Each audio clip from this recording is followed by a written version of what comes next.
Hello students, मुझे पूरी पूरी उम्मीद है आप सभी अच्छे होंगे। जैसा कि आप सभी स्टूडेंट्स को पता है, मैं आपको एक्सरसाइज 2.2 करवा रहा हूँ। एक्सरसाइज 2.2 में भी मैं आपको क्वेश्चन नंबर 1 करवा रहा हूँ। क्वेश्चन नंबर 1 में मैं आपको पार्ट 1 करवा चुका हूँ, पार्ट 2 करवा चुका हूँ, अब मैं आपको पार्ट 3 करवा रहा हूँ। पार्ट 3 है बेटा x square minus three minus seven x, आपकी स्क्रीन के ऊपर भी लिखा हुआ है।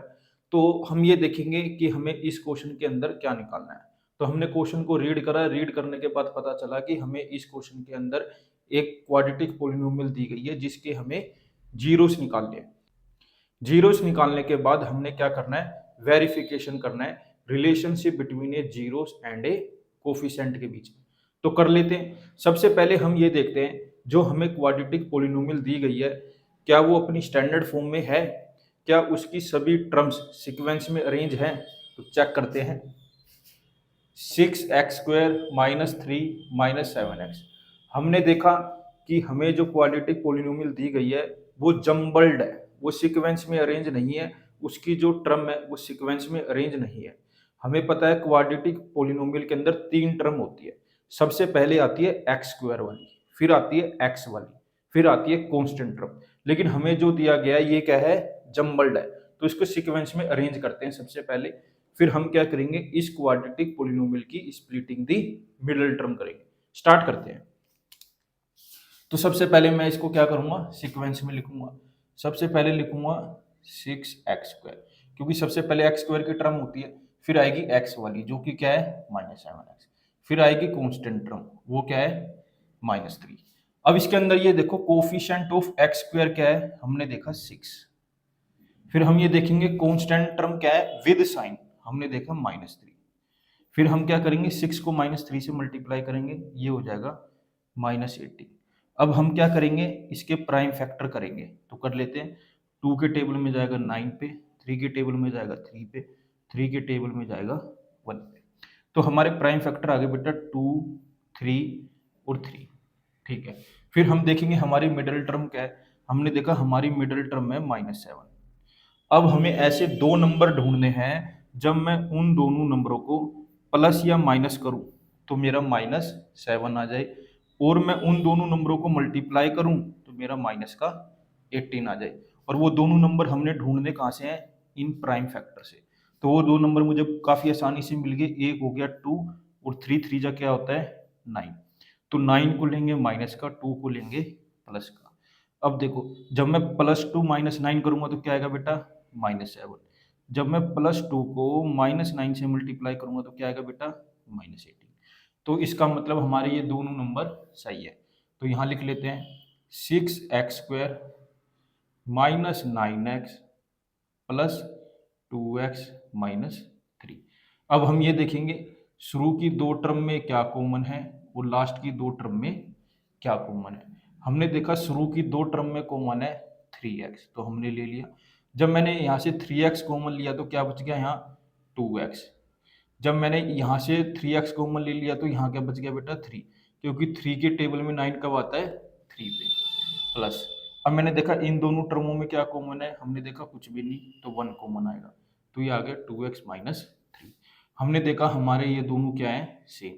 इसका मतलब हमने जो कैलकुलेशन करी है, जो सिंप्लीफिकेशन करा है, जो स्प्लिटिंग द मिडिल टर्म करी है वो बिल्कुल सही है। अब हम ये देखेंगे बेटा इन दोनों टर्म में क्या कॉमन है। हमने देखा इन दोनों टर्म में कॉमन है 2x -3। जब हमने देखा पहली वाली टर्म में 2x -3 कॉमन है तो क्या बच गया सिर्फ 3x, हमने ऐसे लिख लिया।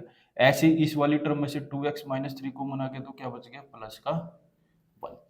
तो हमने स्प्लिटिंग द मिडल टर्म कर ली और हमारा आंसर आया 2x -3 3x + 1। अब हमें एक लाइन लिखनी पड़ेगी, वो लाइन है put px equal to 0 for finding zeros of a given quadratic polynomial px। ये लाइन आपको जरूर लिखनी है बेटा। हम px की जगह 0 क्यों पुट कर रहे हैं, जीरोस निकालने के लिए। ठीक है, तो पुट कर लेते हैं 0 = 2x -3 3x + 1। तो अब इसको थोड़ा सा और सिंप्लीफाई करते हैं। 2x -3 = 0 और 3x + 1 = 0। तो बेटा ये -3 इक्वल टू के उधर जाके क्या हो जाएगा +3। तो यहाँ से x की वैल्यू क्या आ गई बेटा 3/2। ये 3x इक्वल टू उधर क्या हो जाएगा -1, x की वैल्यू क्या आ जाएगी -1/3। तो इसके बाद आपको एक और लाइन लिखनी है, वो लाइन ये है बेटा 3/2 and -1/3 are the zeros of a given quadratic polynomial px। देखो आप कहोगे भैया ये लाइन लिखनी जरूरी है, बेटा बिल्कुल जरूरी है। प्रेजेंटेशन बड़ी मैटर करती है 10th क्लास के अंदर, ठीक है, नहीं तो टीचर पूरे नंबर नहीं देगा। अगर आप चाहते हैं आपके बोर्ड एग्जाम में 80 में से 80 नंबर आए तो आपको प्रेजेंटेशन का खास ध्यान रखना है। अब जो बेटा ये दो जीरोस आए हैं इनको हम कुछ ना कुछ नाम देंगे, तो मैंने लेट कर लिया अल्फा एंड बीटा। तो मैंने इन दोनों जीरोस के नाम रख लिए अल्फा एंड बीटा। तो यहाँ पर मैंने लाइन लिख दी let alpha and beta are the zeros of a given quadratic polynomial px। तो यहाँ पर अल्फा क्या है बेटा 3/2, बीटा क्या है बेटा 1/3। तो हमारे क्वेश्चन का फर्स्ट हाफ यहाँ पर कंप्लीट हो गया, जिसके अंदर हमें पूछा गया था कि इस क्वाड्रेटिक पोलिनोमियल के जीरोस निकालिए। तो हमने जीरोस निकाल लिए 3/2 और -1/3। अब इस क्वेश्चन का सेकंड पार्ट स्टार्ट होता है। सेकंड पार्ट के अंदर हमने क्या करनी है वेरिफिकेशन। वेरिफिकेशन भी किन के बीच में करनी है बेटा zeros and coefficient of A polynomial के बीच में कर लेते हैं। तो सबसे पहले हमने लिख दिया ऊपर verification relationship between zeros and coefficient of A polynomial. तो इसके अंदर हम दो काम करते हैं, सम ऑफ जीरोस कैलकुलेट करते हैं और प्रोडक्ट ऑफ जीरोस कैलकुलेट करते हैं। तो बेटा sum of zeros alpha plus beta बराबर होता है minus coefficient of x upon में कोफिशिएंट ऑफ एक्स स्क्वायर के। इसको आप माइनस बी अपॉन में ए बी लिख सकते हैं। आगे सोल्व करते हैं। इसके अंदर हम LHS लेंगे sum of zeros alpha plus beta को। तो मैंने लिख लिया LHS sum of zeros alpha plus beta. अब देखो बेटा यहाँ पर जो हम अल्फा और बीटा की वैल्यू लेंगे वो लेंगे जो अभी अभी हमने फाइंड करी है, जो जीरोस हमारे इस क्वाड्रेटिक पोलिनोमियल के निकल के आए हैं। जैसे यहाँ पर निकल के आए 3/2 और -1/3, ये दोनों क्या है बेटा जीरोस हैं। तो लिख लेते हैं अल्फा की वैल्यू क्या है 3/2 प्लस बीटा की वैल्यू क्या है -1/3। तो लिख लेते हैं 3/2 प्लस माइनस माइनस ये हो गया 1/3। अब बेटा जब मैं इन दोनों का एलसीएम लूंगा 2 और 3 का एलसीएम लूंगा तो मेरा एलसीएम क्या आएगा बेटा 6 आएगा।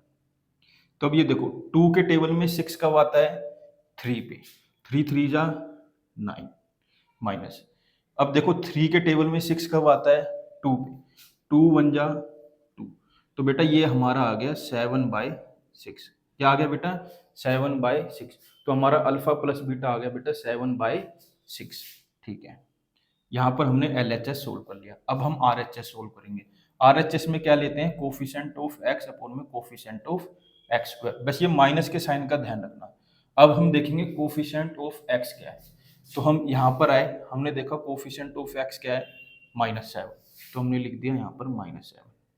अब हम ये देखेंगे कोफिशिएंट ऑफ एक्स स्क्वायर क्या है, हमने देखा 6, तो हमने यहाँ पर 6 लिख दिया माइनस माइनस प्लस, तो ये 7 आ गया अपोन में 6।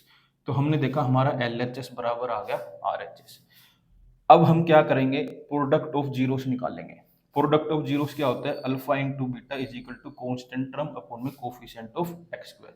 तो product of zeros alpha beta को हमने LHS ले लिया। तो LHS product of zeros alpha into beta. Alpha की वैल्यू क्या है बेटा यहाँ पर देखो यहाँ पर 3/2, तो यहाँ पर 3/2 लिख देंगे मल्टीप्लाई। बीटा की वैल्यू क्या है यहाँ पर -1/3, तो हमने यहाँ पर -1/3 लिख दिया। अब हमने क्या करा इस 3 से इस 3 को कैंसिल कर दिया। ये क्या आ गया -1/2, क्या आ गया -1/2। तो ये हमारा LHS आ गया। अब RHS में हम क्या करेंगे कांस्टेंट टर्म अपॉन में कोफिशिएंट ऑफ एक्स स्क्वायर। तो इसके अंदर हम देखेंगे कांस्टेंट टर्म क्या है, हमने देखा -3। फिर हम देखेंगे इसके अंदर कोफिशिएंट ऑफ एक्स स्क्वायर क्या है, हमने देखा 6, तो हमने ये 6 लिख दिया। हमने इसको थोड़ा सा सिंप्लीफाई करा, 3 1 जा 3, 3 2 जा 6, तो ये आ गया -1/2। हमने देखा हमारा LHS भी -1/2, RHS भी -1/2। तो यहाँ पर हमारी वेरिफिकेशन होगी। हमने देखा हमारे सम ऑफ जीरोस वाले में भी LHS बराबर RHS आ गया, प्रोडक्ट ऑफ जीरोस में भी LHS बराबर RHS आ गया। तो लास्ट में लिख देंगे हैंस वेरीफाइड। मुझे उम्मीद है आपको ये क्वेश्चन जरूर समझ आया होगा। अगर कोई भी डाउट है तो वीडियो को दोबारा देखें, आपका डाउट जरूर क्लियर होगा। फिर भी डाउट क्लियर नहीं होता तो कमेंट कर दें, मैं आपका डाउट क्लियर करने की पूरी पूरी कोशिश करूंगा। मेरे साथ ऐसे ही जुड़े रहिए, मैं आगे भी आपके लिए ऐसे ही अच्छी अच्छी वीडियो बनाता रहूंगा। Thank you for watching. Screenshot ले लो एक बार।